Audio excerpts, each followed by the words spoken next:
Working with your editor. Oh, this is so much fun.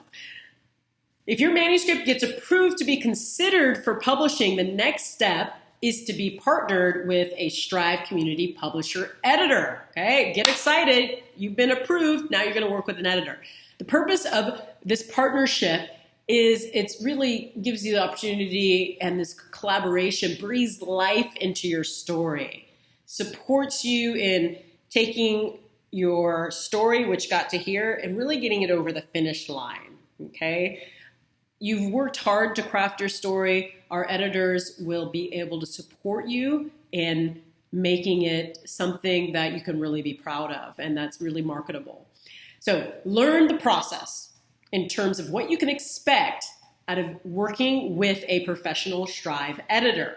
Step 1 is a professional editorial analysis or review. This is when the professional editor will go through and read your book from cover to cover, give you an analysis of how to make it better, give you a critique of what's working and what's not working, really a critique around content, mechanics, and any legal issues that might come up with your book. So that's step number 1 is a professional editorial analysis.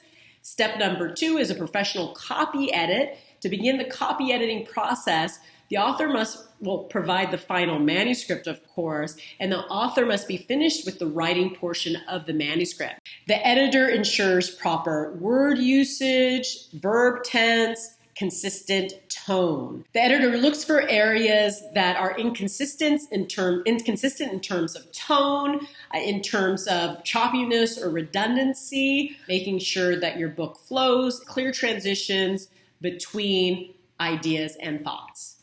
Step 4, professional final edit. After the professional copy edit, the book will come back to you with all the edits that the editor suggested. This gives you an opportunity to render any edits, red lines, give clarity of what you were trying to say, finalize your thoughts, and really make a clean manuscript. Then it will go back to final edit. And in this final edit, the editor will go through and make sure all the changes that you made are clear and making sure that it is prepared for typesetting. And step 5, the final proofreading. This occurs usually during the typesetting phase of the book publishing process. When your book goes into typeset and formatting, they're adding pictures, they're adding visuals, they're adding graphics, including headers and footers, the copyright page, table of contents, page numbers, etc. Now, during this process, sometimes some snafus can happen, and so there needs to be that final proofread. This final proofread doesn't usually include making edits like that would have been caught in the final editing and copy editing stages of the book process. It's really just making sure the typesetting looks good and if there are any last-minute urgent changes that weren't caught in the editing. So we want to make sure that step 5 is that final proofreading.